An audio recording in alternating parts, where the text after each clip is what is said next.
ਮੇਰੇ ਪਿਆਰੇ ਦੇਸ਼ਵਾਸੀਓ, ਨਮਸਕਾਰ। ਸਾਥੀਓ, ਅੱਜ ਦੀ ਮਨ ਕੀ ਬਾਤ ਵਿੱਚ ਦੇਸ਼ ਦੀ ਉਸ ਮਹਾਨ ਸ਼ਖਸੀਅਤ, ਮੈਂ ਉਹਨਾਂ ਦੀ ਵੀ ਗੱਲ ਕਰਾਂਗਾ।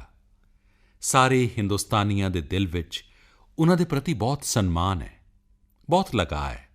ਸ਼ਾਇਦ ਹੀ ਕੋਈ ਹਿੰਦੁਸਤਾਨ ਦਾ ਨਾਗਰਿਕ ਹੋਵੇਗਾ ਜੋ ਉਹਨਾਂ ਦੇ ਪ੍ਰਤੀ ਆਦਰ ਨਾ ਰੱਖਦਾ ਹੋਵੇ, ਸਨਮਾਨ ਨਾ ਕਰਦਾ ਹੋਵੇ। ਉਹ ਉਮਰ ਵਿੱਚ ਸਾਡੇ ਸਾਰਿਆਂ ਨਾਲੋਂ ਬਹੁਤ ਵੱਡੀ ਹੈ ਅਤੇ ਦੇਸ਼ ਦੇ ਵੱਖ-ਵੱਖ ਪੜਾਵਾਂ, ਵੱਖ-ਵੱਖ ਦੌਰ ਦੀ ਉਹ ਗਵਾਹ ਹੈ। ਅਸੀਂ ਉਹਨਾਂ ਨੂੰ ਦੀਦੀ ਕਹਿੰਦੇ ਹਾਂ, ਲਤਾ ਦੀਦੀ। ਉਹ ਇਸ 28 ਸਤੰਬਰ ਨੂੰ 90 ਸਾਲ ਦੇ ਹੋ ਰਹੇ ਨੇ। ਵਿਦੇਸ਼ ਯਾਤਰਾ 'ਤੇ ਰਵਾਨਾ ਹੋਣ ਤੋਂ ਪਹਿਲਾਂ ਮੈਨੂੰ ਦੀਦੀ ਨਾਲ ਫ਼ੋਨ 'ਤੇ ਗੱਲ ਕਰਨ ਦਾ ਸੁਭਾਗ ਮਿਲਿਆ ਸੀ। ਇਹ ਗੱਲਬਾਤ ਉਸੇ ਤਰ੍ਹਾਂ ਦੀ ਸੀ ਜਿਵੇਂ ਬਹੁਤ ਦੁਲਾਰ ਵਿੱਚ ਛੋਟਾ ਭਾਈ ਆਪਣੀ ਵੱਡੀ ਭੈਣ ਨਾਲ ਗੱਲ ਕਰਦਾ ਹੈ। ਮੈਂ ਇਸ ਤਰ੍ਹਾਂ ਦੇ ਨਿੱਜੀ ਸੰਵਾਦ ਦੇ ਬਾਰੇ ਕਦੇ ਦੱਸਦਾ ਨਹੀਂ, ਲੇਕਿਨ ਅੱਜ ਚਾਹੁੰਦਾ ਕਿ ਤੁਸੀਂ ਵੀ ਲਤਾ ਦੀਦੀ ਦੀਆਂ ਗੱਲਾਂ ਸੁਣੋ, ਉਸ ਗੱਲਬਾਤ ਨੂੰ ਸੁਣੋ ਕਿ ਕਿਵੇਂ ਉਮਰ ਦੇ ਇਸ ਦੌਰ ਵਿੱਚ ਲਤਾ ਦੀਦੀ ਦੇਸ਼ ਨਾਲ ਜੁੜੀਆਂ ਸਾਰੀਆਂ ਗੱਲਾਂ ਦੇ ਲਈ ਉਤਸੁਕ ਨੇ, ਤਤਪਰ ਨੇ ਅਤੇ ਜੀਵਨ ਦੀ ਸੰਤੁਸ਼ਟੀ ਵੀ ਭਾਰਤ ਦੀ ਤਰੱਕੀ ਵਿੱਚ ਹੈ, ਬਦਲਦੇ ਹੋਏ ਭਾਰਤ ਵਿੱਚ ਹੈ, ਨਵੀਆਂ ਉਚਾਈਆਂ ਨੂੰ ਛੂ ਰਹੇ ਭਾਰਤ ਵਿੱਚ ਹੈ। लता दीदी प्रणाम। मैं नरेंद्र मोदी बोल रहा हूँ। प्रणाम। मैंने फोन इसलिए किया क्योंकि इस बार आपके जन्मदिन पर हाँ। मैं हवाई जहाज में ट्रैवलिंग कर रहा हूँ। अच्छा। तो मैंने सोचा जाने से पहले ही हाँ। आपको जन्मदिन की बहुत बहुत शुभकामनाएं, अग्रिम बधाई दे दूं। आपका स्वास्थ्य अच्छा रहे, आपका आशीर्वाद हम सभी पर बना रहे, बस यही प्रार्थना। और आपको प्रणाम करने के लिए मैंने अमेरिका जाने से पहले ही आपको फोन कर दिया। आपका फोन आएगा ये सुन के ही मैं बहुत ये हो गई थी। आप जाके कब वापस आएंगे? मेरा आना होगा 28 लेट नाइट और 29 मॉर्निंग, और तब अच्छा, आपका जन्मदिन हो गया होगा। अच्छा जन्मदिन तो क्या मनाएंगे, और बस घर में ही सब लोग। दीदी तो देखिए, आपका, मुझे तो आपका मतलब आशीर्वाद मिले तो अरे बहुत आपके आशीर्वाद हम मांगते हैं, आप तो हमसे बड़े हैं। है। उम्र से बड़ा तो बहुत कुछ लोग होते हैं, पर अपने काम से जो बड़ा होता है उसका आशीर्वाद मिलना बहुत बड़ी चीज होती है। दीदी आप उम्र हमेशा में भी यही बड़ी सोचती हैं और काम में भी बड़ी हैं, और आपने तो ये जो सिद्धि पाई है जी। ये साधना और तपस्या करके पाई है। जी, मैं तो सोचती हूँ कि ये मेरे माता पिता का आशीर्वाद है और सुनने वालों का आशीर्वाद है। मैं कुछ नहीं हूँ। कि यही आपकी नम्रता जो है, ये हम नई पीढ़ी के सबके लिए एक बहुत बड़ी शिक्षा है, बहुत बड़ा हमारे लिए इंस्पिरेशन है कि आपने जीवन में इतना सब कुछ क्लियर करने के बाद भी आपके माता पिता के संस्कार और उस नम्रता को हमेशा ही प्राथमिकता दी है। जी। और मुझे तो खुशी है कि जब आप गर्व से कहती हो कि आपकी माँ गुजराती थी, जी। और मैं जब भी आपके पास आया आपने मुझे हमेशा कुछ न कुछ गुजराती खिलाया। आप क्या है आपको खुद पता नहीं है। मैं जानती हूँ कि आपके आने से भारत का चित्र बदल रहा है, और वो वही मुझे बहुत खुशी होती है, बहुत अच्छा लगता है। बस दीदी आपके आशीर्वाद बने रहे, पूरे देश पर आपके आशीर्वाद बने रहे, और हम जैसे लोग कुछ न कुछ अच्छा करते रहें। मुझे आपने हमेशा प्रेरणा दी है, आपकी चिट्ठी भी मुझे मिलती रहती है, और आपकी कुछ न कुछ भेंट सौगात भी मुझे मिलती रहती है। तो ये एक अपनापन, जो एक पारिवारिक नाता है, उसका एक विशेष आनंद मुझे होता है। जी। नहीं, मैं आपको बहुत तकलीफ नहीं देना चाहती हूँ, क्योंकि मैं देख रही हूँ, जानती हूँ कि आप कितने बिजी होते हैं और आपको कितना काम होता है, क्या क्या सोचना पड़ता है। जब आप जाके अपनी माताजी को पाँव छू के आए, देखा, तो मैंने भी किसी को भेजा था उनके पास और उनका आशीर्वाद लिया। हाँ, मेरी माँ को याद था और वो मुझे बता रही थी। जी। हाँ। और टेलीफोन पे उन्होंने मुझे आशीर्वाद दिया, तो मुझे बहुत अच्छा लगा। हमारी माँ बहुत प्रसन्न थी आपके इस प्यार के कारण। जी जी। और मैं आपका बहुत आभारी हूँ कि आप हमेशा मेरी चिंता करती हैं, और अब फिर एक बार मैं आपको जन्मदिन की बहुत बहुत शुभकामनाएं देता हूँ। जी इस बार मुंबई आया तो मन करता था कि रूबरू आ जाऊं, जी जी लेकिन समय की जरूर। इतनी व्यस्तता थी कि मैं आ नहीं पाया। जी लेकिन मैं बहुत ही जल्द आऊंगा जी और घर आकर के कुछ गुजराती चीजें आपके हाथ से खाऊंगा। जी जरूर जरूर जरूर, ये तो मेरा सौभाग्य होगा। जी, प्रणाम दीदी। प्रणाम, बहुत प्रणाम, शुभकामनाएं आपको। बहुत बहुत प्रणाम। प्रणाम जी। ਮੇਰੇ ਪਿਆਰੇ ਦੇਸ਼ਵਾਸੀਓ, ਨਵਰਾਤਰਿਆਂ ਦੇ ਨਾਲ ਹੀ ਅੱਜ ਤੋਂ ਤਿਉਹਾਰਾਂ ਦਾ ਮਾਹੌਲ ਫਿਰ ਇੱਕ ਵਾਰ ਨਵੀਂ ਉਮੰਗ, ਨਵੀਂ ਊਰਜਾ, ਨਵੇਂ ਉਤਸ਼ਾਹ, ਨਵੇਂ ਸੰਕਲਪ ਨਾਲ ਭਰ ਜਾਏਗਾ। ਫੈਸਟੀਵਲ ਸੀਜ਼ਨ ਹੈ ਨਾ, ਅੱਗੇ ਕਈ ਹਫ਼ਤਿਆਂ ਤੱਕ ਸਾਰੇ ਦੇਸ਼ ਵਿੱਚ ਤਿਉਹਾਰਾਂ ਦੀ ਰੌਣਕ ਰਹੇਗੀ। ਅਸੀਂ ਸਾਰੇ ਨਵਰਾਤਰੀ ਮਹਾਉਤਸਵ, ਗਰਬਾ, ਦੁਰਗਾ ਪੂਜਾ, ਦੁਸ਼ਹਿਰਾ, ਦੀਵਾਲੀ, ਭਾਈ ਦੂਜ, ਛਠ ਪੂਜਾ, ਅਨੇਕਾਂ ਤਿਉਹਾਰ ਮਨਾਵਾਂਗੇ। ਤੁਹਾਨੂੰ ਸਾਰਿਆਂ ਨੂੰ ਆਉਣ ਵਾਲੇ ਤਿਉਹਾਰਾਂ ਦੀਆਂ ਢੇਰ ਸਾਰੀਆਂ ਸ਼ੁਭਕਾਮਨਾਵਾਂ। ਤਿਉਹਾਰਾਂ ਵਿੱਚ ਪਰਿਵਾਰ ਦੇ ਸਾਰੇ ਲੋਕ ਨਾਲ ਆਉਣਗੇ, ਘਰ ਖੁਸ਼ੀ ਨਾਲ ਭਰੇ ਹੋਣਗੇ। ਪਰ ਤੁਸੀਂ ਵੇਖਿਆ ਹੋਵੇਗਾ ਕਿ ਸਾਡੇ ਆਲੇ-ਦੁਆਲੇ ਵੀ ਬਹੁਤ ਸਾਰੇ ਅਜਿਹੇ ਲੋਕ ਨੇ ਜੋ ਇਨ੍ਹਾਂ ਤਿਉਹਾਰਾਂ ਦੀ ਖੁਸ਼ੀ ਤੋਂ ਵਾਂਝੇ ਰਹਿ ਜਾਂਦੇ ਨੇ ਅਤੇ ਇਸੇ ਨੂੰ ਤਾਂ ਕਹਿੰਦੇ ਨੇ ਚਿਰਾਗ ਥੱਲੇ ਹਨੇਰਾ। ਸ਼ਾਇਦ ਇਹ ਕਹਾਵਤ ਸਿਰਫ ਸ਼ਬਦ ਹੀ ਨਹੀਂ, ਸਾਡੇ ਲੋਕਾਂ ਦੇ ਲਈ ਇੱਕ ਆਦੇਸ਼ ਹੈ, ਇੱਕ ਦਰਸ਼ਨ ਹੈ, ਇੱਕ ਪ੍ਰੇਰਣਾ ਹੈ। ਸੋਚੋ, ਇੱਕ ਪਾਸੇ ਕੁਝ ਘਰ ਰੌਸ਼ਨੀ ਨਾਲ ਜਗਮਗਾਉਂਦੇ ਨੇ, ਉੱਥੇ ਦੂਜੇ ਪਾਸੇ ਉਸੇ ਦੇ ਸਾਹਮਣੇ ਆਲੇ-ਦੁਆਲੇ ਕੁਝ ਲੋਕਾਂ ਦੇ ਘਰਾਂ ਵਿੱਚ ਹਨੇਰਾ ਛਾਇਆ ਹੁੰਦਾ ਹੈ। ਕੁਝ ਘਰਾਂ ਵਿੱਚ ਮਠਿਆਈਆਂ ਖਰਾਬ ਹੋ ਰਹੀਆਂ ਹੁੰਦੀਆਂ ਨੇ, ਤਾਂ ਕੁਝ ਘਰਾਂ ਵਿੱਚ ਬੱਚੇ ਮਠਿਆਈ ਨੂੰ ਤਰਸਦੇ ਨੇ। ਕਿਤੇ ਅਲਮਾਰੀ ਵਿੱਚ ਕੱਪੜੇ ਰੱਖਣ ਦੀ ਜਗ੍ਹਾ ਨਹੀਂ ਹੁੰਦੀ, ਤਾਂ ਕਿਤੇ ਸਰੀਰ ਢੱਕਣ ਦੀ ਮੁਸ਼ੱਕਤ ਚੱਲਦੀ ਹੈ। ਕੀ ਇਸੇ ਨੂੰ ਚਿਰਾਗ ਥੱਲੇ ਹਨੇਰਾ ਨਹੀਂ ਕਹਾਂਗੇ? ਇਹੀ ਤਾਂ ਚਿਰਾਗ ਥੱਲੇ ਹਨੇਰਾ ਹੈ। ਇਨ੍ਹਾਂ ਤਿਉਹਾਰਾਂ ਦਾ ਅਸਲੀ ਆਨੰਦ ਤਾਂ ਹੀ ਹੈ ਜਦੋਂ ਇਹ ਹਨੇਰਾ ਦੂਰ ਹੋਵੇ, ਇਹ ਹਨੇਰਾ ਘੱਟ ਹੋਵੇ, ਉਜਾਲਾ ਫੈਲੇ। ਅਸੀਂ ਉੱਥੇ ਵੀ ਖੁਸ਼ੀਆਂ ਵੰਡੀਏ ਜਿੱਥੇ ਕਮੀ ਹੈ, ਅਤੇ ਇਹ ਸਾਡਾ ਸੁਭਾਅ ਹੀ ਹੋਵੇ। ਸਾਡੇ ਘਰਾਂ ਵਿੱਚ ਮਠਿਆਈਆਂ ਦੀ, ਕੱਪੜਿਆਂ ਦੀ, ਗਿਫਟਸ ਦੀ ਜਦੋਂ ਡਿਲੀਵਰੀ ਇਨ ਹੋਵੇ ਤਾਂ ਇੱਕ ਪਲ ਡਿਲੀਵਰੀ ਆਊਟ ਬਾਰੇ ਵੀ ਸੋਚੀਏ। ਘੱਟ ਤੋਂ ਘੱਟ ਸਾਡੇ ਘਰਾਂ ਵਿੱਚ ਜਿਸ ਦੀ ਬਹੁਤਾਤ ਹੈ, ਜਿਸ ਦੀ ਹੁਣ ਸਾਨੂੰ ਲੋੜ ਨਹੀਂ, ਅਜਿਹੀਆਂ ਚੀਜ਼ਾਂ ਦੀ ਤਾਂ ਡਿਲੀਵਰੀ ਆਊਟ ਜ਼ਰੂਰ ਕਰੋ। ਕਈ ਸ਼ਹਿਰਾਂ ਵਿੱਚ ਕਈ NGOs ਨੌਜਵਾਨ ਸਾਥੀਆਂ ਦੇ ਸਟਾਰਟਅਪਸ ਇਹ ਕੰਮ ਕਰਦੇ ਨੇ। ਉਹ ਲੋਕਾਂ ਦੇ ਘਰਾਂ ਤੋਂ ਕੱਪੜੇ, ਮਠਿਆਈਆਂ, ਖਾਣਾ ਸਭ ਕੁਝ ਇਕੱਠਾ ਕਰਕੇ ਜ਼ਰੂਰਤਮੰਦਾਂ ਨੂੰ ਲੱਭ-ਲੱਭ ਕੇ ਉਨ੍ਹਾਂ ਤੱਕ ਪਹੁੰਚਾਉਂਦੇ ਨੇ ਅਤੇ ਗੁੰਮਨਾਮ ਗਤੀਵਿਧੀ ਕਰਦੇ ਨੇ। ਕੀ ਇਸ ਵਾਰ ਦੇ ਤਿਉਹਾਰਾਂ ਦੇ ਸੀਜ਼ਨ ਵਿੱਚ ਪੂਰੀ ਜਾਗਰੂਕਤਾ ਅਤੇ ਸੰਕਲਪ ਦੇ ਨਾਲ ਇਸ ਚਿਰਾਗ ਥੱਲੇ ਹਨੇਰੇ ਨੂੰ ਮਿਟਾ ਸਕਦੇ ਹੋ? ਕਈ ਗਰੀਬ ਪਰਿਵਾਰਾਂ ਦੇ ਚਿਹਰੇ 'ਤੇ ਆਈ ਮੁਸਕਰਾਹਟ ਇਨ੍ਹਾਂ ਤਿਉਹਾਰਾਂ 'ਤੇ ਤੁਹਾਡੀਆਂ ਖੁਸ਼ੀਆਂ ਨੂੰ ਦੁੱਗਣਾ ਕਰ ਦੇਵੇਗੀ। ਤੁਹਾਡਾ ਚਿਹਰਾ ਹੋਰ ਚਮਕੇਗਾ, ਤੁਹਾਡਾ ਦੀਪਕ ਹੋਰ ਪ੍ਰਕਾਸ਼ਮਾਨ ਹੋ ਜਾਏਗਾ, ਤੁਹਾਡੀ ਦੀਵਾਲੀ ਹੋਰ ਰੌਸ਼ਨ ਹੋ ਜਾਏਗੀ। ਮੇਰੇ ਪਿਆਰੇ ਭੈਣ-ਭਰਾਵੋ, ਦੀਵਾਲੀ ਵਿੱਚ ਸੁਭਾਗ ਅਤੇ ਖੁਸ਼ਹਾਲੀ ਦੇ ਰੂਪ ਵਿੱਚ ਲਕਸ਼ਮੀ ਦਾ ਘਰ-ਘਰ ਆਉਣਾ ਹੁੰਦਾ ਹੈ। ਰਵਾਇਤੀ ਰੂਪ ਨਾਲ ਲਕਸ਼ਮੀ ਦਾ ਸਵਾਗਤ ਹੈ। ਕੀ ਇਸ ਵਾਰ ਅਸੀਂ ਨਵੇਂ ਢੰਗ ਨਾਲ ਲਕਸ਼ਮੀ ਦਾ ਸਵਾਗਤ ਕਰ ਸਕਦੇ ਹਾਂ? ਸਾਡੇ ਸੱਭਿਆਚਾਰ ਵਿੱਚ ਬੇਟੀਆਂ ਨੂੰ ਲਕਸ਼ਮੀ ਮੰਨਿਆ ਗਿਆ ਹੈ, ਕਿਉਂਕਿ ਬੇਟੀ ਸੁਭਾਗ ਅਤੇ ਖੁਸ਼ਹਾਲੀ ਲਿਆਉਂਦੀ ਹੈ।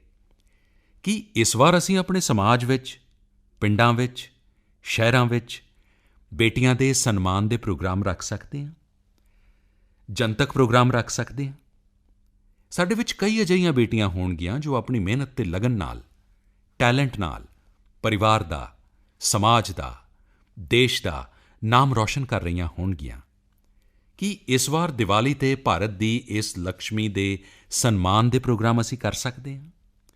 ਸਾਡੇ ਆਲੇ-ਦੁਆਲੇ ਕਈ ਬੇਟੀਆਂ, ਕਈ ਨੂੰਹਾਂ ਅਜਿਹੀਆਂ ਹੋਣਗੀਆਂ ਜਿਹੜੀਆਂ ਅਸਾਧਾਰਣ ਕੰਮ ਕਰ ਰਹੀਆਂ ਹੋਣਗੀਆਂ। ਕੋਈ ਗਰੀਬ ਬੱਚਿਆਂ ਦੀ ਪੜ੍ਹਾਈ ਦਾ ਕੰਮ ਕਰ ਰਹੀ ਹੋਏਗੀ, ਕੋਈ ਸਵੱਛਤਾ ਅਤੇ ਸਿਹਤ ਨੂੰ ਲੈ ਕੇ ਜਾਗਰੂਕਤਾ ਫੈਲਾਉਣ ਵਿੱਚ ਜੁਟੀ ਹੋਏਗੀ, ਤਾਂ ਕੋਈ ਡਾਕਟਰ, ਇੰਜੀਨੀਅਰ ਬਣ ਕੇ ਸਮਾਜ ਦੀ ਸੇਵਾ ਕਰ ਰਹੀ ਹੈ, ਵਕੀਲ ਬਣ ਕੇ ਕਿਸੇ ਨੂੰ ਨਿਆਂ ਦਿਵਾਉਣ ਦੇ ਲਈ ਕੋਸ਼ਿਸ਼ ਕਰ ਰਹੀ ਹੋਏਗੀ। ਸਾਡਾ ਸਮਾਜ ਅਜਿਹੀਆਂ ਬੇਟੀਆਂ ਦੀ ਪਛਾਣ ਕਰੇ, ਸਨਮਾਨ ਕਰੇ ਅਤੇ ਉਨ੍ਹਾਂ 'ਤੇ ਮਾਣ ਕਰੇ। ਇਨ੍ਹਾਂ ਦੇ ਸਨਮਾਨ ਦੇ ਪ੍ਰੋਗਰਾਮ ਦੇਸ਼ ਭਰ ਵਿੱਚ ਹੋਣ। ਇੱਕ ਕੰਮ ਹੋਰ ਕਰ ਸਕਦੇ ਹਾਂ ਕਿ ਇਨ੍ਹਾਂ ਬੇਟੀਆਂ ਦੀ ਪ੍ਰਾਪਤੀ ਦੇ ਬਾਰੇ ਸੋਸ਼ਲ ਮੀਡੀਆ ਵਿੱਚ ਜ਼ਿਆਦਾ ਤੋਂ ਜ਼ਿਆਦਾ ਸ਼ੇਅਰ ਕਰੀਏ ਅਤੇ ਹੈਸ਼ਟੈਗ ਯੂਜ਼ ਕਰੋ, ਭਾਰਤ ਦੀ ਲਕਸ਼ਮੀ।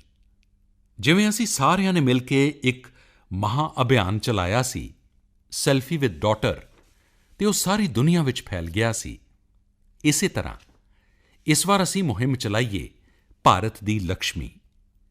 ਭਾਰਤ ਦੀ ਲਕਸ਼ਮੀ ਨੂੰ ਉਤਸ਼ਾਹਿਤ ਕਰਨ ਦਾ ਮਤਲਬ ਹੈ ਦੇਸ਼ ਅਤੇ ਦੇਸ਼ਵਾਸੀਆਂ ਦੀ ਖੁਸ਼ਹਾਲੀ ਦੇ ਰਸਤੇ ਮਜ਼ਬੂਤ ਕਰਨਾ। ਮੇਰੇ ਪਿਆਰੇ ਦੇਸ਼ਵਾਸੀਓ, ਮਨ ਕੀ ਬਾਤ ਦਾ ਮੈਂ ਪਹਿਲੇ ਵੀ ਕਿਹਾ ਸੀ, ਬਹੁਤ ਵੱਡਾ ਲਾਭ ਹੈ। ਮੈਨੂੰ ਕਈ ਜਾਣੇ-ਅਣਜਾਣੇ ਲੋਕਾਂ ਨਾਲ ਸਿੱਧਾ-ਅਸਿੱਧਾ ਸੰਵਾਦ ਕਰਨ ਦਾ ਸੁਭਾਗ ਮਿਲ ਜਾਂਦਾ ਹੈ। ਪਿਛਲੇ ਦਿਨੀਂ ਦੂਰ-ਦੁਰਾਡੇ ਅਰੁਣਾਚਲ ਤੋਂ ਇੱਕ ਵਿਦਿਆਰਥੀ ਅਲੀਨਾ ਤਾਇੰਗ ਨੇ ਮੈਨੂੰ ਬੜਾ ਇੰਟਰੈਸਟਿੰਗ ਪੱਤਰ ਭੇਜਿਆ ਹੈ ਅਤੇ ਉਸ ਵਿੱਚ ਲਿਖਿਆ ਹੈ, ਮੈਂ ਪੱਤਰ ਪੜ੍ਹ ਦਿੰਦਾ ਤੁਹਾਡੇ ਸਾਹਮਣੇ। ਮਾਣਯੋਗ ਪ੍ਰਧਾਨ ਮੰਤਰੀ ਜੀ, ਮੇਰਾ ਨਾਮ ਅਲੀਨਾ ਤਾਇੰਗ ਹੈ। ਮੈਂ ਰੋਇੰਗ, ਅਰੁਣਾਚਲ ਪ੍ਰਦੇਸ਼ ਤੋਂ ਹਾਂ।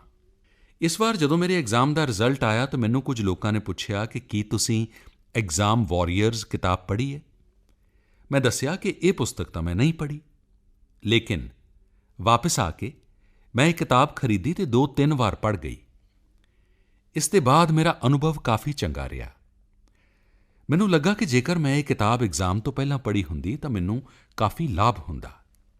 ਮੈਨੂੰ ਇਸ ਕਿਤਾਬ ਵਿੱਚ ਕਈ ਪੱਖ ਬਹੁਤ ਚੰਗੇ ਲੱਗੇ, ਪਰ ਮੈਂ ਇਹ ਵੀ ਚੀਜ਼ ਵੇਖੀ ਕਿ ਸਟੂਡੈਂਟਸ ਦੇ ਲਈ ਤਾਂ ਬਹੁਤ ਸਾਰੇ ਮੰਤਰ ਨੇ, ਲੇਕਿਨ ਪੇਰੈਂਟਸ ਅਤੇ ਟੀਚਰਸ ਦੇ ਲਈ ਇਸ ਬੁੱਕ ਵਿੱਚ ਜ਼ਿਆਦਾ ਕੁਝ ਨਹੀਂ ਹੈ। ਮੈਂ ਚਾਹਾਂਗੀ ਕਿ ਜੇਕਰ ਤੁਸੀਂ ਕਿਤਾਬ ਦੇ ਨਵੇਂ ਐਡੀਸ਼ਨ ਦੇ ਬਾਰੇ ਕੁਝ ਸੋਚ ਰਹੇ ਹੋ ਤਾਂ ਉਸ ਵਿੱਚ ਪੇਰੈਂਟਸ ਅਤੇ ਟੀਚਰ ਨੂੰ ਲੈ ਕੇ ਕੁਝ ਹੋਰ ਮੰਤਰ, ਕੁਝ ਹੋਰ ਕੰਟੈਂਟ ਜ਼ਰੂਰ ਸ਼ਾਮਿਲ ਕਰੋ।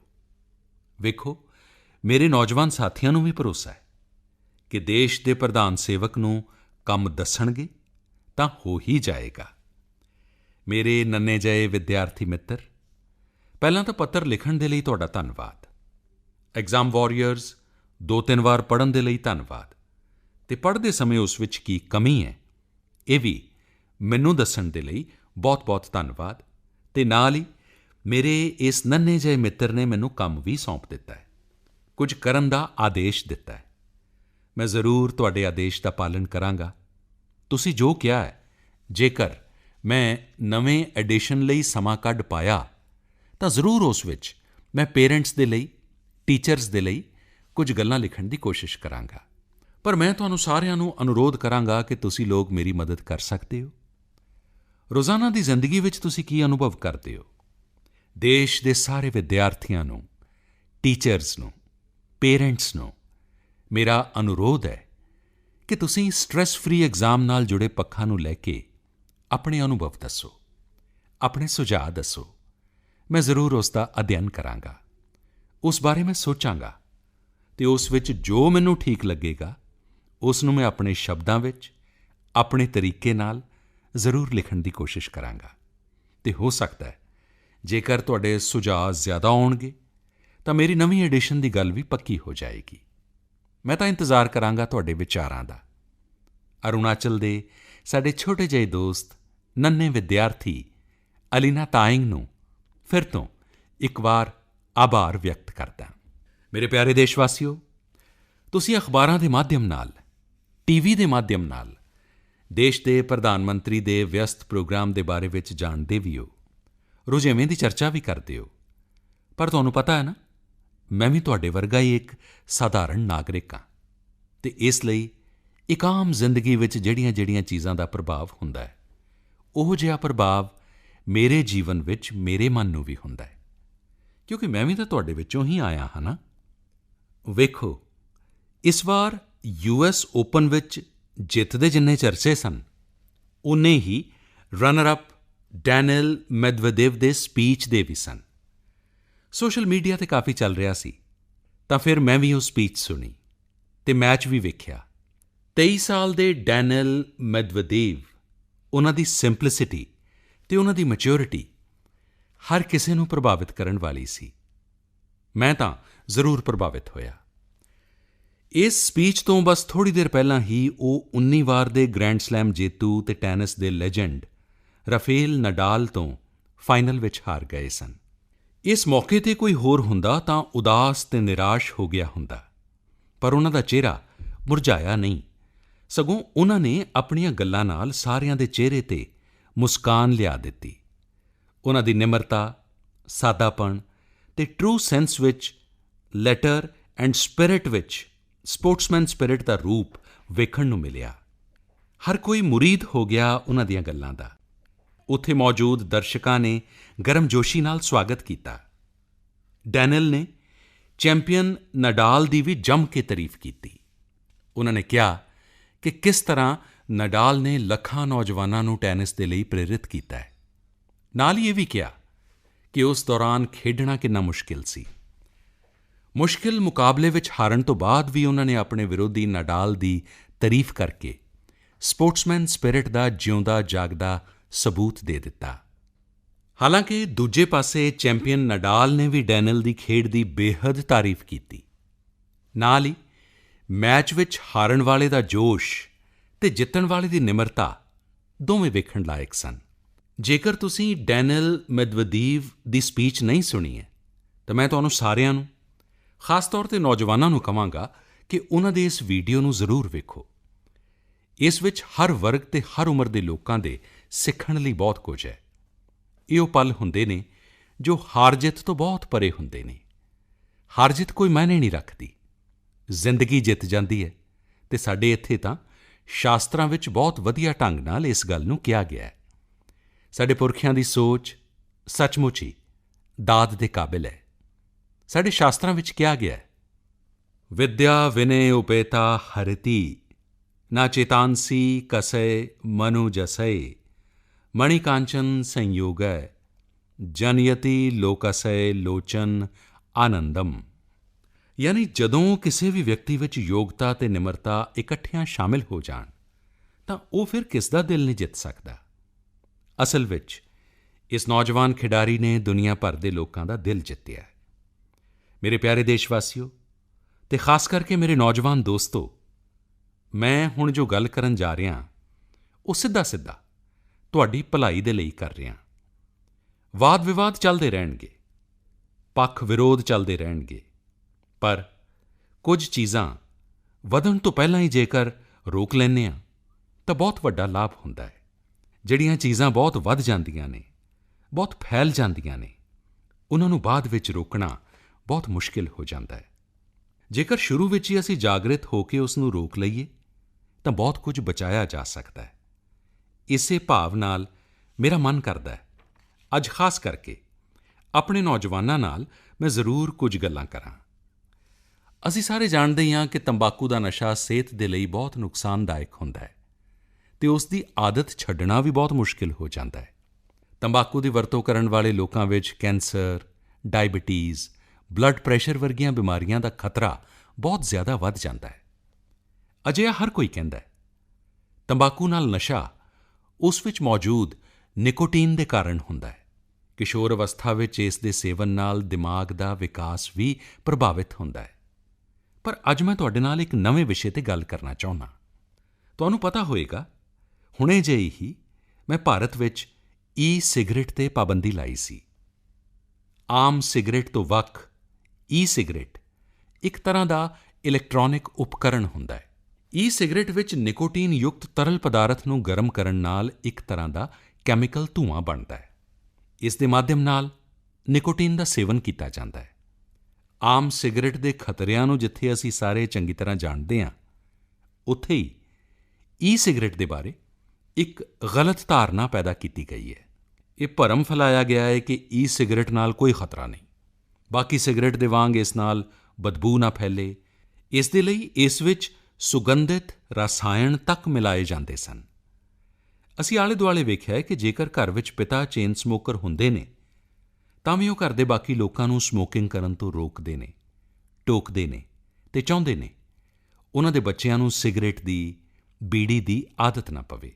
ਉਹਨਾਂ ਦੀ ਇਹ ਕੋਸ਼ਿਸ਼ ਹੁੰਦੀ ਹੈ ਕਿ ਪਰਿਵਾਰ ਦਾ ਕੋਈ ਵੀ ਮੈਂਬਰ ਸਿਗਰਟ ਨਾ ਪੀਵੇ, ਸਮੋਕਿੰਗ ਨਾ ਕਰੇ। ਉਹ ਜਾਣਦੇ ਨੇ ਕਿ ਸਮੋਕਿੰਗ ਨਾਲ, ਤੰਬਾਕੂ ਨਾਲ ਸਰੀਰ ਨੂੰ ਭਾਰੀ ਨੁਕਸਾਨ ਹੁੰਦਾ ਹੈ। ਸਿਗਰਟ ਦੇ ਖਤਰਿਆਂ ਨੂੰ ਲੈ ਕੇ ਕਿਸੇ ਪ੍ਰਕਾਰ ਦਾ ਭਰਮ ਨਹੀਂ ਹੈ। ਉਸ ਨਾਲ ਨੁਕਸਾਨ ਹੁੰਦਾ ਹੈ। ਇਹ ਵੇਚਣ ਵਾਲਾ ਵੀ ਜਾਣਦਾ ਹੈ, ਪੀਣ ਵਾਲਾ ਵੀ ਜਾਣਦਾ ਹੈ ਅਤੇ ਵੇਖਣ ਵਾਲਾ ਵੀ ਜਾਣਦਾ ਹੈ। ਪਰ ਈ ਸਿਗਰਟ ਦਾ ਮਾਮਲਾ ਬਹੁਤ ਹੀ ਵੱਖ ਤਰ੍ਹਾਂ ਦਾ ਹੈ। ਈ ਸਿਗਰਟ ਦੇ ਬਾਰੇ ਵਿੱਚ ਲੋਕਾਂ ਵਿੱਚ ਇੰਨੀ ਅਵੇਅਰਨੈਸ ਨਹੀਂ ਹੈ। ਉਹ ਇਸ ਦੇ ਖਤਰਿਆਂ ਬਾਰੇ ਵੀ ਪੂਰੀ ਤਰ੍ਹਾਂ ਅਣਜਾਣ ਨੇ ਅਤੇ ਇਸੇ ਕਾਰਨ ਕਦੇ-ਕਦੇ ਉਤਸੁਕਤਾ ਵਿੱਚ ਈ ਸਿਗਰਟ ਚੁਪਕੇ ਜਿਹੇ ਘਰ ਵਿੱਚ ਦਾਖਲ ਹੋ ਜਾਂਦੀ ਹੈ ਅਤੇ ਕਦੇ-ਕਦੇ ਤਾਂ ਜਾਦੂ ਵਿਖਾਰਿਆਂ ਅਜਿਹਾ ਕਰਕੇ ਵੀ ਬੱਚੇ ਇੱਕ ਦੂਜੇ ਨੂੰ ਵਿਖਾਉਂਦੇ ਨੇ। ਪਰਿਵਾਰ ਵਿੱਚ ਮਾਂ-ਬਾਪ ਦੇ ਸਾਹਮਣੇ ਵੀ, ਵੇਖੋ ਮੈਂ ਅੱਜ ਨਵਾਂ ਜਾਦੂ ਵਿਖਾਉਂਦਾ, ਵੇਖੋ ਮੈਂ ਆਪਣੇ ਮੂੰਹ ਵਿੱਚੋਂ ਧੂੰਆਂ ਕੱਢ ਕੇ ਵਿਖਾਉਂਦਾ, ਵੇਖੋ ਬਿਨਾਂ ਅੱਗ ਲਾਏ, ਬਿਨਾਂ ਮਾਚਿਸ ਜਲਾਏ, ਵੇਖੋ ਮੈਂ ਧੂੰਆਂ ਕੱਢਦਾ, ਜਿਵੇਂ ਕੋਈ ਜਾਦੂ ਦਾ ਸ਼ੋਅ ਵਿਖਾ ਰਿਹਾ ਹੁੰਦਾ ਹੈ ਅਤੇ ਪਰਿਵਾਰ ਦੇ ਲੋਕ ਵੀ ਤਾੜੀ ਵਜਾ ਦਿੰਦੇ ਨੇ। ਪਤਾ ਹੀ ਨਹੀਂ ਇੱਕ ਵਾਰੀ ਜਿਉਂ ਹੀ ਘਰ ਦੇ ਕਿਸ਼ੋਰ ਅਤੇ ਨੌਜਵਾਨ ਇਸ ਦੇ ਚੁੰਗਲ ਵਿੱਚ ਫਸ ਗਏ ਤਾਂ ਫਿਰ ਹੌਲੀ-ਹੌਲੀ ਉਹ ਇਸ ਨਸ਼ੇ ਦੇ ਆਦੀ ਹੋ ਜਾਂਦੇ ਨੇ, ਇਸ ਬੁਰੀ ਆਦਤ ਦੇ ਸ਼ਿਕਾਰ ਹੋ ਜਾਂਦੇ ਨੇ। ਸਾਡੇ ਨੌਜਵਾਨ ਬਰਬਾਦੀ ਦੇ ਰਾਹ 'ਤੇ ਤੁਰ ਪੈਂਦੇ ਨੇ, ਅਣਜਾਣੇ ਵਿੱਚ ਹੀ ਤੁਰ ਪੈਂਦੇ ਨੇ। ਅਸਲ ਵਿੱਚ ਈ ਸਿਗਰਟ ਵਿੱਚ ਕਈ ਹਾਨੀਕਾਰਕ ਕੈਮੀਕਲ ਮਿਲਾਏ ਜਾਂਦੇ ਨੇ ਜਿਨ੍ਹਾਂ ਦਾ ਸਿਹਤ 'ਤੇ ਬੁਰਾ ਅਸਰ ਪੈਂਦਾ ਹੈ। ਤੁਸੀਂ ਜਾਣਦੇ ਹੀ ਹੋ ਕਿ ਜਦੋਂ ਕੋਈ ਸਾਡੇ ਆਲੇ-ਦੁਆਲੇ ਸਿਗਰਟ ਪੀਂਦਾ ਹੈ ਤਾਂ ਸਾਨੂੰ ਇਸ ਦਾ ਪਤਾ ਗੰਧ ਤੋਂ ਹੀ ਲੱਗ ਜਾਂਦਾ ਹੈ।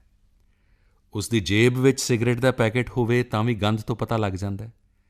ਪਰ ਈ ਸਿਗਰਟ ਦੇ ਬਾਰੇ ਅਜਿਹਾ ਨਹੀਂ ਕਿਹਾ ਜਾ ਸਕਦਾ। ਇਸ ਕਰਕੇ ਕੋਈ ਕਿਸ਼ੋਰ ਅਤੇ ਨੌਜਵਾਨ ਜਾਣੇ-ਅਣਜਾਣੇ ਅਤੇ ਕਦੇ ਫੈਸ਼ਨ ਸਟੇਟਮੈਂਟ ਦੇ ਰੂਪ ਵਿੱਚ ਬੜੇ ਮਾਣ ਦੇ ਨਾਲ ਆਪਣੀਆਂ ਕਿਤਾਬਾਂ ਦੇ ਵਿੱਚ, ਆਪਣੇ ਦਫ਼ਤਰ ਵਿੱਚ, ਆਪਣੀ ਜੇਬ ਵਿੱਚ, ਕਦੇ-ਕਦੇ ਆਪਣੇ ਹੱਥ ਵਿੱਚ ਲੈ ਕੇ ਵੀ ਘੁੰਮਦੇ ਨਜ਼ਰ ਆ ਰਹੇ ਨੇ ਅਤੇ ਉਹ ਇਸ ਦੇ ਸ਼ਿਕਾਰ ਹੋ ਜਾਂਦੇ ਨੇ। ਨੌਜਵਾਨ ਪੀੜ੍ਹੀ ਦੇਸ਼ ਦਾ ਭਵਿੱਖ ਹੈ। ਈ ਸਿਗਰਟ 'ਤੇ ਪਾਬੰਦੀ ਲਾਈ ਗਈ ਹੈ ਤਾਂ ਕਿ ਨਸ਼ੇ ਦਾ ਇਹ ਨਵਾਂ ਤਰੀਕਾ ਸਾਡੇ ਨੌਜਵਾਨਾਂ ਨੂੰ ਤਬਾਹ ਨਾ ਕਰ ਦੇਵੇ, ਹਰ ਪਰਿਵਾਰ ਦੇ ਸੁਪਨਿਆਂ ਨੂੰ ਮਧੋਲ ਨਾ ਦੇਵੇ, ਬੱਚਿਆਂ ਦੀ ਜ਼ਿੰਦਗੀ ਬਰਬਾਦ ਨਾ ਹੋ ਜਾਵੇ।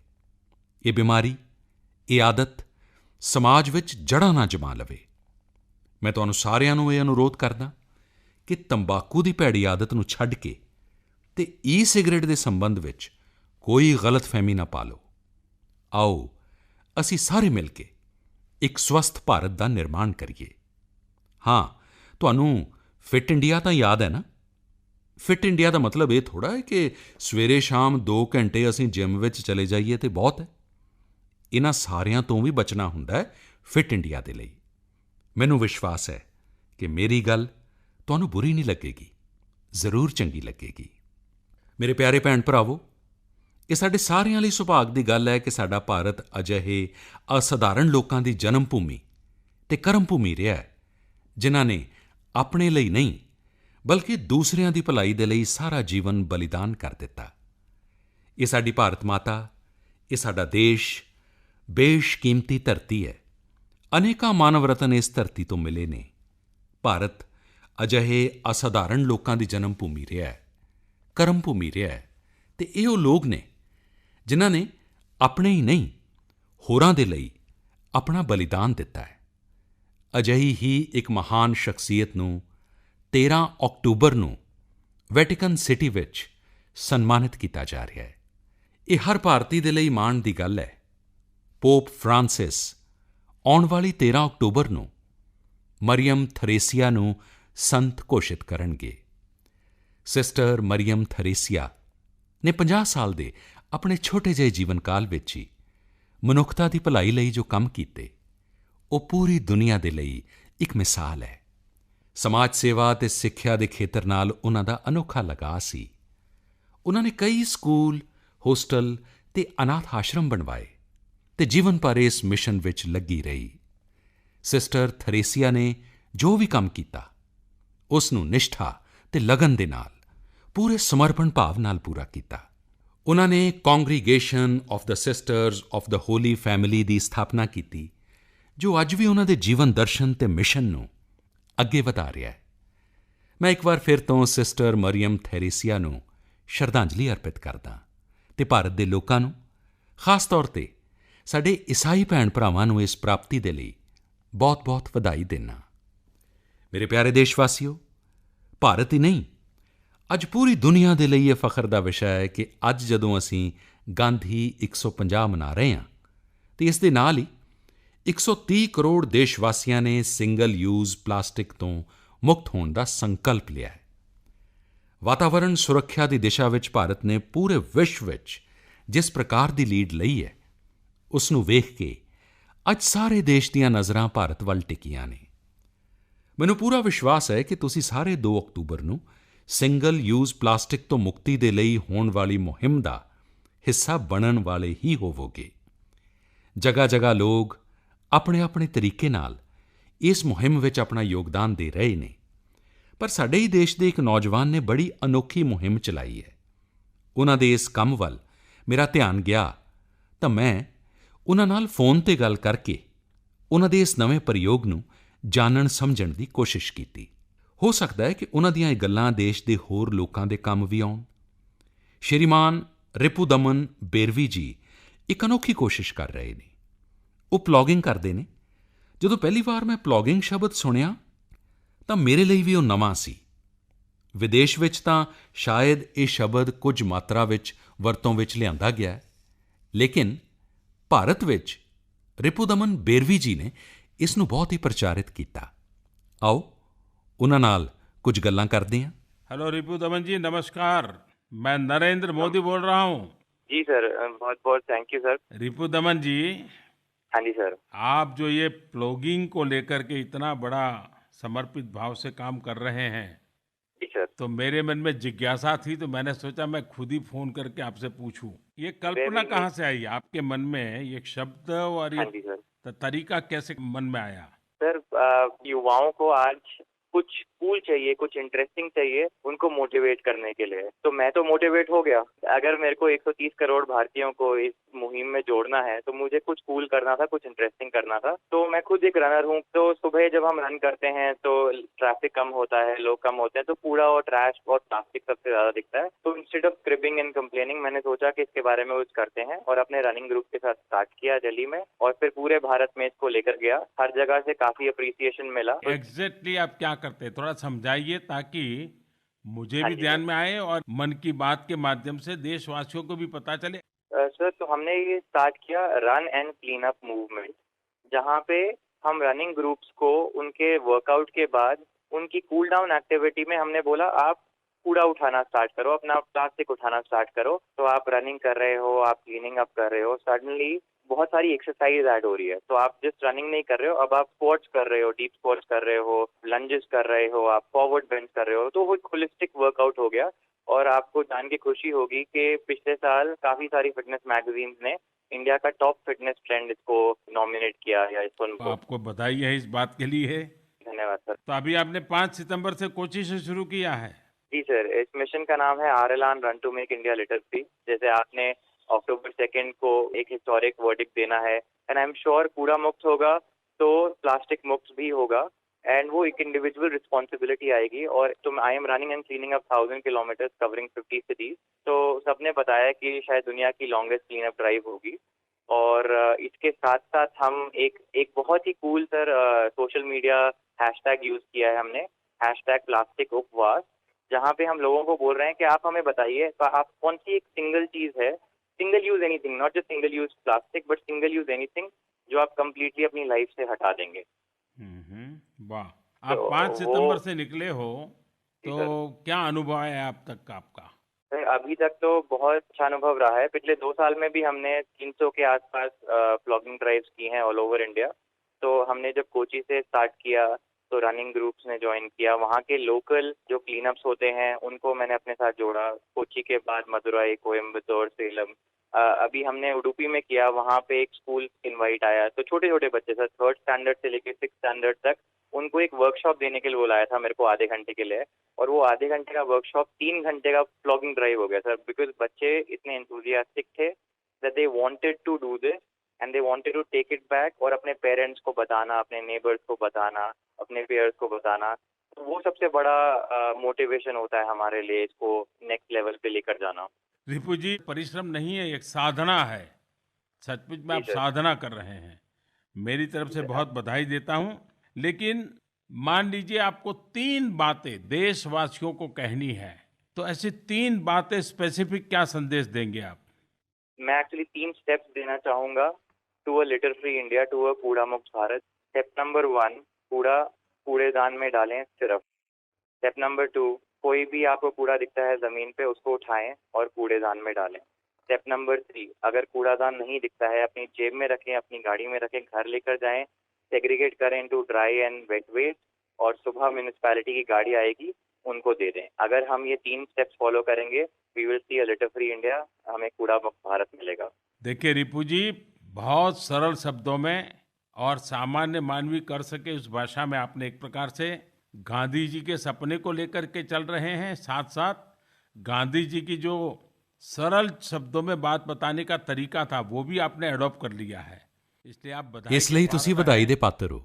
ਰਿਪੁਦਮਨ ਜੀ, ਤੁਹਾਡੇ ਨਾਲ ਗੱਲ ਕਰਕੇ ਮੈਨੂੰ ਬਹੁਤ ਚੰਗਾ ਲੱਗਾ ਤੇ ਤੁਸੀਂ ਇੱਕ ਬਹੁਤ ਹੀ ਇਨੋਵੇਟਿਵ ਤਰੀਕੇ ਨਾਲ ਤੇ ਖਾਸ ਕਰਕੇ ਨੌਜਵਾਨਾਂ ਨੂੰ ਪਸੰਦ ਆਏ ਉਸ ਤਰੀਕੇ ਨਾਲ ਇਸ ਪੂਰੇ ਪ੍ਰੋਗਰਾਮ ਨੂੰ ਢਾਲਿਆ ਹੈ। ਮੈਂ ਤੁਹਾਨੂੰ ਬਹੁਤ-ਬਹੁਤ ਵਧਾਈ ਦਿੰਦਾ ਤੇ ਸਾਥੀਓ, ਇਸ ਵਾਰ ਪੂਜਨੀਕ ਬਾਪੂ ਜੀ ਦੀ ਜਯੰਤੀ ਦੇ ਮੌਕੇ ਤੇ ਖੇਡ ਮੰਤਰਾਲਾ ਵੀ ਫਿਟ ਇੰਡੀਆ ਪਲੌਗਿੰਗ ਰਨ ਦਾ ਆਯੋਜਨ ਕਰਨ ਵਾਲਾ ਹੈ। 2 ਅਕਤੂਬਰ ਨੂੰ 2 ਕਿਲੋਮੀਟਰ ਪਲੌਗਿੰਗ ਪੂਰੇ ਦੇਸ਼ ਵਿੱਚ ਇਹ ਪ੍ਰੋਗਰਾਮ ਹੋਣ ਵਾਲੇ ਨੇ। ਇਹ ਪ੍ਰੋਗਰਾਮ ਕਿਵੇਂ ਕਰਨਾ ਚਾਹੀਦਾ ਹੈ, ਪ੍ਰੋਗਰਾਮ ਵਿੱਚ ਕੀ ਹੁੰਦਾ ਹੈ, ਇਹ ਰਿਪੁਦਮਨ ਜੀ ਦੇ ਅਨੁਭਵ ਤੋਂ ਅਸੀਂ ਸੁਣਿਆ। 2 ਅਕਤੂਬਰ ਤੋਂ ਸ਼ੁਰੂ ਹੋਣ ਵਾਲੀ ਇਸ ਮੁਹਿੰਮ ਵਿੱਚ ਅਸੀਂ ਸਾਰਿਆਂ ਨੇ ਇਹ ਕਰਨਾ ਹੈ ਕਿ ਅਸੀਂ 2 ਕਿਲੋਮੀਟਰ ਤੱਕ ਜੌਗਿੰਗ ਵੀ ਕਰੀਏ ਤੇ ਰਸਤੇ ਵਿੱਚ ਪਏ ਕਚਰੇ ਤੇ ਪਲਾਸਟਿਕ ਦੇ ਕਚਰੇ ਨੂੰ ਵੀ ਜਮ੍ਹਾਂ ਕਰੀਏ।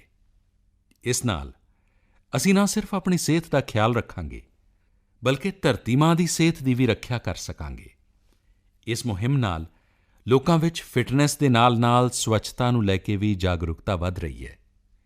ਮੈਨੂੰ ਵਿਸ਼ਵਾਸ ਹੈ ਕਿ 130 ਕਰੋੜ ਦੇਸ਼ਵਾਸੀ ਇਸ ਦਿਸ਼ਾ ਵਿੱਚ ਇੱਕ ਕਦਮ ਚੁੱਕਣਗੇ ਤਾਂ ਸਿੰਗਲ ਯੂਜ਼ ਪਲਾਸਟਿਕ ਦੀ ਮੁਕਤ ਹੋਣ ਦੀ ਦਿਸ਼ਾ ਵਿੱਚ ਆਪਣਾ ਭਾਰਤ 130 ਕਰੋੜ ਕਦਮ ਅੱਗੇ ਵਧ ਜਾਏਗਾ। ਰਿਪੁਦਮਨ ਜੀ, ਫਿਰ ਇੱਕ ਵਾਰ ਤੁਹਾਨੂੰ ਬਹੁਤ-ਬਹੁਤ ਧੰਨਵਾਦ ਤੇ ਤੁਹਾਨੂੰ, ਤੁਹਾਡੀ ਟੀਮ ਨੂੰ ਤੇ ਨਵੀਂ ਕਲਪਨਾ ਦੇ ਲਈ ਮੇਰੇ ਵੱਲੋਂ ਬਹੁਤ-ਬਹੁਤ ਵਧਾਈ। Thank you. ਮੇਰੇ ਪਿਆਰੇ ਦੇਸ਼ਵਾਸੀਓ, 2 ਅਕਤੂਬਰ ਦੀਆਂ ਤਿਆਰੀਆਂ ਤੇ ਪੂਰੇ ਦੇਸ਼ ਵਿੱਚ ਤੇ ਦੁਨੀਆ ਵਿੱਚ ਚੱਲ ਰਹੀਆਂ ਨੇ, ਪਰ ਅਸੀਂ ਗਾਂਧੀ 150 ਨੂੰ ਫਰਜ਼ ਦੀ ਰਾਹ ਤੇ ਲੈ ਕੇ ਜਾਣਾ ਚਾਹੁੰਦੇ ਹਾਂ। ਆਪਣੇ ਜੀਵਨ ਨੂੰ ਦੇਸ਼ ਹਿੱਤ ਵਿੱਚ ਬਦਲਣ ਦੇ ਲਈ ਅੱਗੇ ਵਧਣਾ ਚਾਹੁੰਦੇ ਹਾਂ। ਇੱਕ ਗੱਲ ਐਡਵਾਂਸ ਵਿੱਚ ਜ਼ਰਾ ਯਾਦ ਕਰਾਉਣ ਨੂੰ ਮਨ ਕਰਦਾ ਹੈ। ਵੈਸੇ ਮੈਂ ਅਗਲੀ ਮਨ ਕੀ ਬਾਤ ਵਿੱਚ ਇਸ ਨੂੰ ਵਿਸਥਾਰ ਨਾਲ ਜ਼ਰੂਰ ਕਹਾਂਗਾ, ਪਰ ਅੱਜ ਮੈਂ ਜ਼ਰਾ ਐਡਵਾਂਸ ਵਿੱਚ ਇਸ ਲਈ ਕਹਿ ਰਿਹਾ ਤਾਂ ਕਿ ਤੁਹਾਨੂੰ ਤਿਆਰੀ ਕਰਨ ਦਾ ਮੌਕਾ ਮਿਲੇ। ਤੁਹਾਨੂੰ ਯਾਦ ਹੈ ਕਿ 31 ਅਕਤੂਬਰ ਸਰਦਾਰ ਵੱਲਭ ਭਾਈ ਪਟੇਲ ਦੀ ਜਨਮ ਜਯੰਤੀ ਹੈ। ਇੱਕ ਭਾਰਤ ਸ਼੍ਰੇਸ਼ਠ ਭਾਰਤ, ਇਹ ਸਾਡਾ ਸਾਰਿਆਂ ਦਾ ਸੁਪਨਾ ਹੈ ਤੇ ਉਸੇ ਲਈ ਹਰ ਸਾਲ 31 ਅਕਤੂਬਰ ਨੂੰ ਅਸੀਂ ਪੂਰੇ ਦੇਸ਼ ਵਿੱਚ ਰਨ ਫਾਰ ਯੂਨਿਟੀ, ਦੇਸ਼ ਦੀ ਏਕਤਾ ਦੇ ਲਈ ਦੌੜ, ਨੌਜਵਾਨ, ਬਿਰਧ, ਸਾਰੇ ਲੋਕ, ਸਕੂਲ, ਕਾਲਜ, ਸਾਰੇ ਹਜ਼ਾਰਾਂ ਦੀ ਸੰਖਿਆ ਵਿੱਚ ਹਿੰਦੁਸਤਾਨ ਦੇ ਲੱਖਾਂ ਪਿੰਡਾਂ ਵਿੱਚ ਉਸ ਦਿਨ ਦੇਸ਼ ਦੀ ਏਕਤਾ ਲਈ ਅਸੀਂ ਦੌੜਨਾ ਹੈ। ਤਾਂ ਤੁਸੀਂ ਹੁਣੇ ਤੋਂ ਤਿਆਰੀ ਸ਼ੁਰੂ ਕਰ ਦਿਓ। ਵਿਸਥਾਰ ਨਾਲ ਤਾਂ ਗੱਲ ਅੱਗੇ ਜ਼ਰੂਰ ਕਰਾਂਗਾ, ਲੇਕਿਨ ਹੁਣ ਕੁਝ ਸਮਾਂ ਹੈ। ਕੁਝ ਲੋਕ ਪ੍ਰੈਕਟਿਸ ਵੀ ਸ਼ੁਰੂ ਕਰ ਸਕਦੇ ਨੇ, ਕੁਝ ਯੋਜਨਾ ਵੀ ਕਰ ਸਕਦੇ ਨੇ। ਮੇਰੇ ਪਿਆਰੇ ਦੇਸ਼ਵਾਸੀਓ, ਤੁਹਾਨੂੰ ਯਾਦ ਹੋਵੇਗਾ ਕਿ 15 ਅਗਸਤ ਨੂੰ ਮੈਂ ਲਾਲ ਕਿਲ੍ਹੇ ਤੋਂ ਕਿਹਾ ਸੀ ਕਿ 2022 ਤੱਕ ਤੁਸੀਂ ਭਾਰਤ ਦੇ 15 ਸਥਾਨਾਂ ਤੇ ਜਾਓ। ਘੱਟ ਤੋਂ ਘੱਟ 15 ਸਥਾਨ, ਤੇ ਉਹ ਵੀ ਹੋ ਸਕੇ ਤਾਂ ਇੱਕ ਰਾਤ 2 ਰਾਤਾਂ ਰੁਕਣ ਦਾ ਪ੍ਰੋਗਰਾਮ ਬਣਾਓ। ਤੁਸੀਂ ਹਿੰਦੁਸਤਾਨ ਨੂੰ ਵੇਖੋ, ਸਮਝੋ, ਅਨੁਭਵ ਕਰੋ। ਸਾਡੇ ਕੋਲ ਕਿੰਨੀਆਂ ਵਿਭਿੰਨਤਾਵਾਂ ਨੇ ਤੇ ਜਦੋਂ ਦੀਵਾਲੀ ਦੇ ਤਿਉਹਾਰ ਵਿੱਚ ਛੁੱਟੀਆਂ ਦੇ ਦਿਨ ਆਉਂਦੇ ਨੇ, ਲੋਕ ਜ਼ਰੂਰ ਜਾਂਦੇ ਨੇ ਤੇ ਇਸ ਲਈ ਮੈਂ ਫਿਰ ਤੋਂ ਅਨੁਰੋਧ ਕਰਾਂਗਾ ਕਿ ਤੁਸੀਂ ਭਾਰਤ ਦੇ ਕਿਸੇ ਵੀ ਅਜਿਹੇ 15 ਸਥਾਨਾਂ ਤੇ ਘੁੰਮਣ ਜ਼ਰੂਰ ਜਾਓ। ਮੇਰੇ ਪਿਆਰੇ ਦੇਸ਼ਵਾਸੀਓ, ਅਜੇ ਪਰਸੋਂ ਹੀ 27 ਸਤੰਬਰ ਨੂੰ ਵਰਲਡ ਟੂਰਿਜ਼ਮ ਡੇ ਮਨਾਇਆ ਗਿਆ ਤੇ ਦੁਨੀਆ ਦੀਆਂ ਕੁਝ ਜ਼ਿੰਮੇਦਾਰ ਏਜੰਸੀਆਂ ਟੂਰਿਜ਼ਮ ਦਾ ਰੈਂਕਿੰਗ ਵੀ ਕਰਦੀਆਂ ਨੇ ਤੇ ਤੁਹਾਨੂੰ ਜਾਣ ਕੇ ਖੁਸ਼ੀ ਹੋਏਗੀ ਕਿ ਇੰਡੀਆ ਨੇ travel and tourism competitive index ਵਿੱਚ ਬਹੁਤ ਸੁਧਾਰ ਕੀਤਾ ਹੈ ਤੇ ਇਹ ਸਭ ਤੁਹਾਡੇ ਸਾਰਿਆਂ ਦੇ ਸਹਿਯੋਗ ਕਾਰਨ ਹੋਇਆ ਹੈ। ਵਿਸ਼ੇਸ਼ ਤੌਰ ਤੇ ਟੂਰਿਜ਼ਮ ਦਾ ਮਹੱਤਵ ਸਮਝਣ ਦੇ ਕਾਰਨ ਹੋਇਆ ਹੈ। ਸਵੱਛਤਾ ਦੀ ਮੁਹਿੰਮ ਦਾ ਵੀ ਇਸ ਵਿੱਚ ਬਹੁਤ ਵੱਡਾ ਯੋਗਦਾਨ ਹੈ ਅਤੇ ਇਹ ਸੁਧਾਰ ਕਿੰਨਾ ਹੈ ਮੈਂ ਦੱਸਾਂ ਤੁਹਾਨੂੰ ਜ਼ਰੂਰ ਆਨੰਦ ਆਏਗਾ। ਅੱਜ ਸਾਡਾ ਰੈਂਕ 34 ਹੈ ਅਤੇ 5 ਸਾਲ ਪਹਿਲਾਂ ਸਾਡਾ ਰੈਂਕ 65ਵੇਂ ਨੰਬਰ 'ਤੇ ਸੀ। ਯਾਨੀ ਇੱਕ ਤਰ੍ਹਾਂ ਨਾਲ ਅਸੀਂ ਬਹੁਤ ਵੱਡਾ ਜੰਪ ਲਾ ਚੁੱਕੇ ਹਾਂ। ਜੇਕਰ ਅਸੀਂ ਹੋਰ ਕੋਸ਼ਿਸ਼ ਕੀਤੀ ਤਾਂ ਆਜ਼ਾਦੀ ਦੇ 75 ਸਾਲ ਆਉਂਦਿਆਂ ਅਸੀਂ ਟੂਰਿਜ਼ਮ ਵਿੱਚ ਦੁਨੀਆ ਦੇ ਮੁੱਖ ਸਥਾਨਾਂ ਵਿੱਚ ਆਪਣੀ ਜਗ੍ਹਾ ਬਣਾ ਲਵਾਂਗੇ। ਮੇਰੇ ਪਿਆਰੇ ਦੇਸ਼ਵਾਸੀਓ, ਤੁਹਾਨੂੰ ਸਾਰਿਆਂ ਨੂੰ ਫਿਰ ਇੱਕ ਵਾਰੀ ਵਿਭਿੰਨਤਾ ਨਾਲ ਭਰੇ ਹੋਏ ਭਾਰਤ ਦੇ ਵੱਖ-ਵੱਖ ਤਿਉਹਾਰਾਂ ਦੀਆਂ ਬਹੁਤ-ਬਹੁਤ ਸ਼ੁਭਕਾਮਨਾਵਾਂ। ਹਾਂ, ਇਹ ਵੀ ਜ਼ਰੂਰ ਵੇਖਣਾ ਕਿ ਦੀਵਾਲੀ ਦੇ ਦਿਨਾਂ ਵਿੱਚ ਪਟਾਕੇ ਵਗੈਰਾ ਤੋਂ ਕਿਤੇ ਅੱਗਜਨੀ, ਕਿਤੇ ਕਿਸੇ ਵਿਅਕਤੀ ਦਾ ਨੁਕਸਾਨ ਨਾ ਹੋ ਜਾਏ। ਇਸ ਵੇਲੇ ਜੋ ਵੀ ਸਾਵਧਾਨੀ ਵਰਤਣੀ ਚਾਹੀਦੀ ਹੈ ਤੁਸੀਂ ਲੋਕ ਜ਼ਰੂਰ ਵਰਤੋ। ਖੁਸ਼ੀ ਵੀ ਹੋਣੀ ਚਾਹੀਦੀ ਹੈ, ਆਨੰਦ ਵੀ ਹੋਣਾ ਚਾਹੀਦਾ ਹੈ, ਉਤਸ਼ਾਹ ਵੀ ਹੋਣਾ ਚਾਹੀਦਾ ਹੈ ਅਤੇ ਸਾਡੇ ਤਿਉਹਾਰ ਸਮੂਹਿਕਤਾ ਦੀ ਮਹਿਕ ਵੀ ਲਿਆਉਂਦੇ ਨੇ, ਸਮੂਹਿਕਤਾ ਦੇ ਸੰਸਕਾਰ ਵੀ ਲਿਆਉਂਦੇ ਨੇ। ਸਮੂਹਿਕ ਜੀਵਨ ਹੀ ਇੱਕ ਨਵੀਂ ਸਮਰੱਥਾ ਦਿੰਦਾ ਹੈ। ਉਸ ਨਵੀਂ ਸਮਰੱਥਾ ਦੀ ਸਾਧਨਾ ਦਾ ਮੁਕਾਮ ਹੁੰਦਾ ਹੈ ਤਿਉਹਾਰ। ਆਓ ਮਿਲ ਜੁਲ ਕੇ ਉਮੰਗ ਨਾਲ, ਉਤਸ਼ਾਹ ਨਾਲ, ਨਵੇਂ ਸੁਪਨੇ, ਨਵੇਂ ਸੰਕਲਪ ਦੇ ਨਾਲ ਅਸੀਂ ਤਿਉਹਾਰਾਂ ਨੂੰ ਵੀ ਮਨਾਈਏ। ਫਿਰ ਇੱਕ ਵਾਰ ਬਹੁਤ-ਬਹੁਤ ਸ਼ੁਭਕਾਮਨਾਵਾਂ। ਧੰਨਵਾਦ।